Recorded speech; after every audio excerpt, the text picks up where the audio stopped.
Hi, my name is Kyle, and I used to shoot JPEG.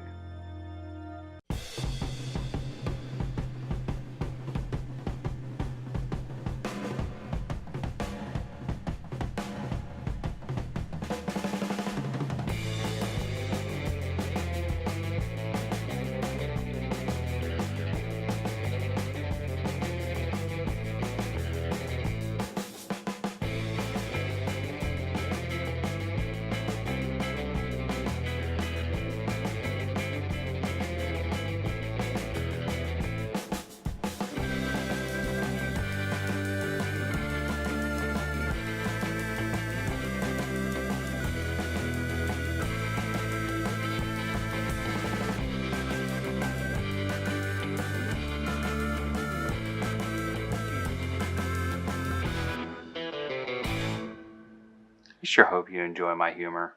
Anyways. Hey, so I actually filmed most of this video before I had a studio. If you're curious about my studio, you should check the link about my studio. But I didn't really want to reshoot it or re-edit it. So I'm just going to post it. And I hope you enjoy it. Yeah. I used to shoot JPEG. Because I didn't know any better. It's the same reason anybody else does. Well, RAW takes up so much space and I can edit JPEGs just fine. But then I started watching Frono's Photo. And, you know, he famously shoots RAW. And listen, I shot I shot JPEG for like a decade. And then I started shooting RAW on this one particular shoot. It meant a lot to me. It was my kind of adoptive daughter's senior pictures, and so I thought, well, let's give the RAW thing a try. I don't mind this shoot taking up a lot of space, and so I did. I shot RAW, and oh my gosh, there's one shot in particular where I'm convinced. So now I shoot RAW.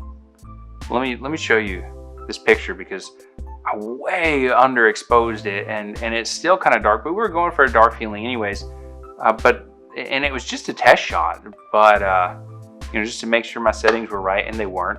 But I loved the expression on Casey's face and kind of the look she had, and so I thought, well, you're supposed to be able to do more with the RAW file. Let me give it a try. So I pulled it into Lightroom, and oh my gosh, all the stuff that you can get back and do with. And so then, as I started doing my landscapes in RAW, I stopped shooting bracketed images because with the RAW file, you can, I mean, the reason why I liked HDR is because, and I never did it like looking totally HDR-y, if that's a thing, but I liked about how it is how you could get details in the shadows and details in the highlights. But with RAW, I don't shoot bracketed anymore. I just expose it properly, make sure all the little things in the histogram are inside the box, and then I can bring all the details from the shadows and all the details from the highlights that I ever want out of a RAW file. Which makes life better because creating an HDR takes time. But turning up the shadows like a lot and turning down the highlights a lot in a photo with a lot of dynamic range takes almost no time. And then if I want to give it the HDR look, just bump the clarity up, and there you go. Clarity, saturation. And you have an HDR from a single shot, single frame. No ghosting, which is always annoying. That's why I shoot RAW. But except now, my main camera is a Nikon D500, and it has Snap Bridge enabled, where it'll send like a low-res JPEG to your phone, so you can share like right away, and that's really cool. Except it doesn't work unless you shoot RAW plus JPEG.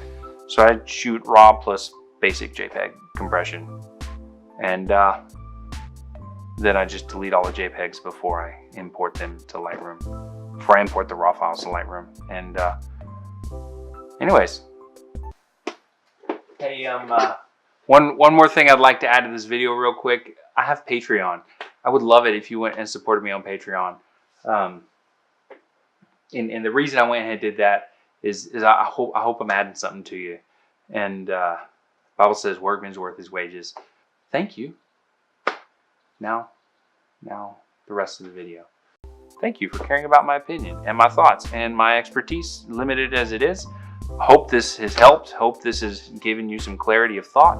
Hope that it was short enough that your attention span lasted. Would love to connect with you other ways. Subscribe, hit the bell for notifications. I've got Facebook, Instagram, 2 Instagrams. They're both below. Twitter, Pinterest, website, blog. All the links are in the description below. Thanks. God bless you. And we'll see you next time.